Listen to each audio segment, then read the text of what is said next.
Hello mga sangkay mga kalingap! Welcome back to my channel. Kumusta? Kumusta kayong lahat? So for today's video, gagawa ko ng reaction patungkol dito sa aking napanood na video clips, no? Kumakalat siya sa Reels patungkol dito sa kay Mang Iking, no? Na para bagang nagpapaawa siya, no? Todo iyak, todo paghingi ng depensa patungkol dito sa pangingin ng depensa sa Matubang family. Pero bago ang lahat, no, shoutout muna kay Kuya Val Catad na kay Kalinga Prab. Sa inyong lahat na patuloy na sumusuporta at nagmamahal kay Sangkay, mega love shoutout. So, dako tayo dito sa ating pag-uusapan. Meron akong video clips ipanunod sa inyo. Then after natin na mapanood, magbibigay ako ng opinion or kuro-kuro patungkol dito. Tara mga Sangkay, mga Kalinga, panoorin natin. Ang pagbabago sa iyo, boss, hindi magbabago. Ang respeto ko sa pamilya nyo at sa iyo, kaya hindi magbabago. Kita mo naman, hindi ko pupunta sa iyo. Hindi ako nagkipag-away sa iyo. Hindi ako nagkipag-away. Kung ano man, atin lang yun. Pero hindi ko pwedeng iwanan kasi, boss, ang pagkakataon na ito, nabuo. Nung time na tinanggal mo ako, boss, nabuo kasi itong grupo. At magiging antay-kalingap ito pagdating araw. Hayaan mo. Hanggang masama pa tayo sa huli. Hindi ko lang alam kailan. Basta, yun ang sasabi. Nalaban talaga. At hindi ako nalaban sa inyo. Pwede lang. Hindi ako nalaban sa inyo. Nalaban sa inyo. Ipagpatuloy ko ang gawain ng kalingan. Yun ang may pangako. At hindi mo ako magiging hadlang at hindi mo ako magiging kalaban. Hayaan mo na lang ako. Dahil mas kawawa ito ang grupo na ito na nakalaki. Na nabuo ko. Nabuo ng ano. Yung hawa nila sa akin nung tinanggal mo ako. Magiging antay-kalingap ito, boss, kapag iniwanan ko. Salamat ulit, boss. Basta, boss, hindi ko kayo iwanan. Darating man ang araw ng mga pagsubok mo, nandyan ako lalaban para sa iyo. Sayang itong grupo na ito, boss. Magiging antay-kalingap ito pagdating ng araw. Magiging antay-kalingap ito pagdating ng araw pag hindi ko ito alagaan. Sana naintindihan niyo ako, boss. Dito ka na. Opo, dito na rin. Boss Rab, sa simbahan ako tututok para pakita ko sa inyo na yung natutunan ko sa inyo, hindi ko po binabaliwala. Tututukan ko muna si Bahan, Boss Rab. So yun mga sangkay mga kalinga, pati napanood no, yung video clips na aking kinuha mula ito dito sa kumakalat na Reels, no, itong video clips na ito. Pero bago ang lahat, no, gusto ko lamang pong sabihin sa inyo na itong reaction ko na ito'y hindi pambabalahura, hindi pambabasto sa isang tao, kundi ito'y pagbibigay lamang ng opinion or kuro-kuro or points of view patungkol dito sa video na ito. So, nakita natin, no, na nag-iiyak si Mang Iking, no? Para bagang pinagsisisihan ang lahat. Pero, parang it's too late, no? And nakita na rin natin itong same scenario na ito. Noong una na in-interview siya ni Kuya Val, nung medyo nagkakaroon na ng kaguluhan, in-interview siya ni Kuya Val patungkol doon sa di umano na siya'y pinaalis sa bahay na kanyang tinitirhan ng kanyang amo, no, ng kanyang boss. And nakita natin na nag-iiyak siya. Tululuha, tulusipon, na sinasabi niya na aalis na siya doon at nag-iimpake na siya. So parang ganito rin, no. Ngayon nag-iiyak siya, tululuha, tulusipon. Pero anong nangyari doon sa kanyang una na pag-iyak? Totoo ba? May katotohanan ba yung kanyang ginawa na siya ay aalis doon, na siya ay pinaalis? Wala. Hindi, di ba? Nandoon pa rin siya. Hanggang sa ngayon, nandoon pa rin siya nakatira sa bahay na yon. So, sa pangalawang pagkakataon na ito, kailangan pa ba natin maniwala sa kanya? Sa mga ganitong klaseng eksena, dapat pa ba tayong maniwala? Dapat ba natin siyang paniwalaan sa kanyang mga sinasabi? Okay, bigyan natin ng benefit of the doubt.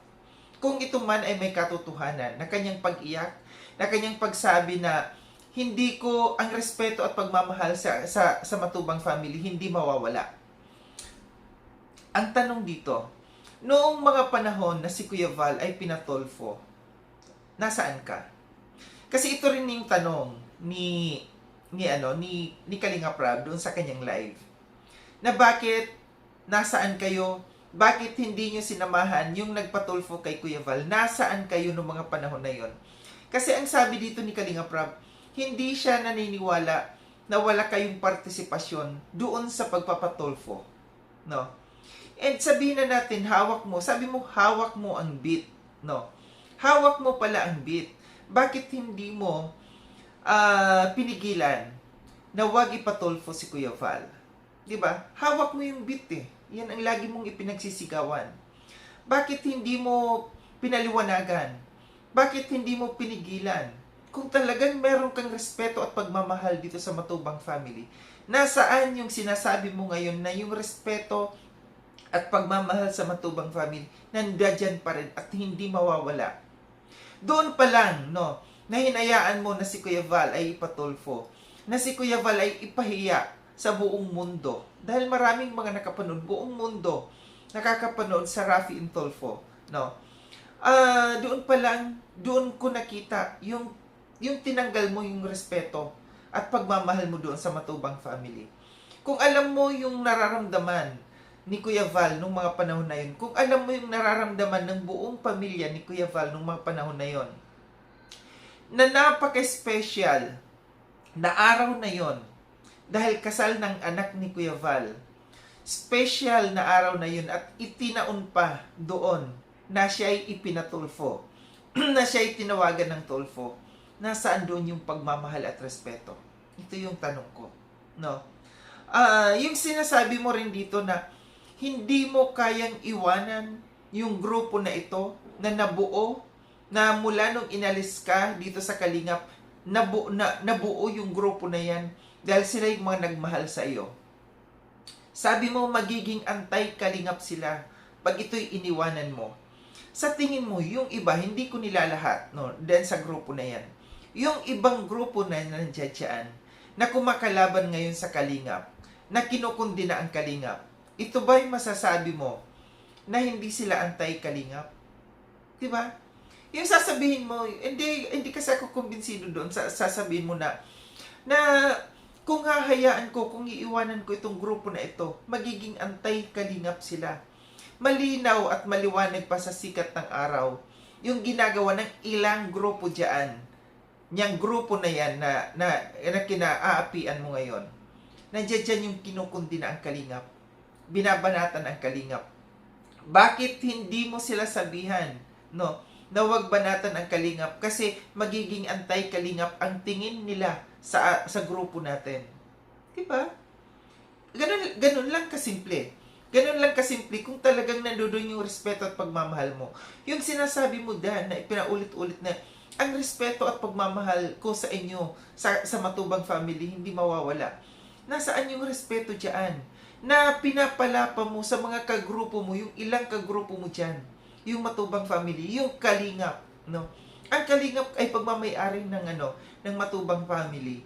Bakit hindi mo sila pigilan? Bakit hindi mo sila pahintuin? Kung ikaw, alam natin na may mga nasasabi ka rin laban sa Kalingap, doon na lang sa mga kagrupo mo na sinasabi mo na hindi mo pwedeng iwanan, na hindi mo pwedeng bitawan, kasi magiging anti-Kalingap sila. Bakit hindi mo sila pigilan na kalabanin ang Kalingap? Na banatan ang Kalingap? Doon pa lang, doon natin matatanong. Ang question, nasaan yung totoong sinasabi mo na ang pagmamahal at respeto mo sa Kalingap ay nandoon? Sa totoo lang, Mang-Iking, yung respeto at pagmamahal sa iyo ng Kalingap, ng Matubang family, ibinigay sa iyo. Mula nung day 1 na pumasok ka sa Kalingap, ipinaramdam ng Matubang family yung pagmamahal at respeto sa iyo. Pero bakit dumating, bakit humantong na yung ama ng Kalingap, si Kuya Val, hinayaan mo na ipatulfo, na ipahiya, no? Nahayaan mo na yung napaka-special na araw na yon, nakasal ng kanyang anak, itinaon na siya ipinatulfo. Diba? Napakalaking question yan. Yan yung napakalaking katanungan.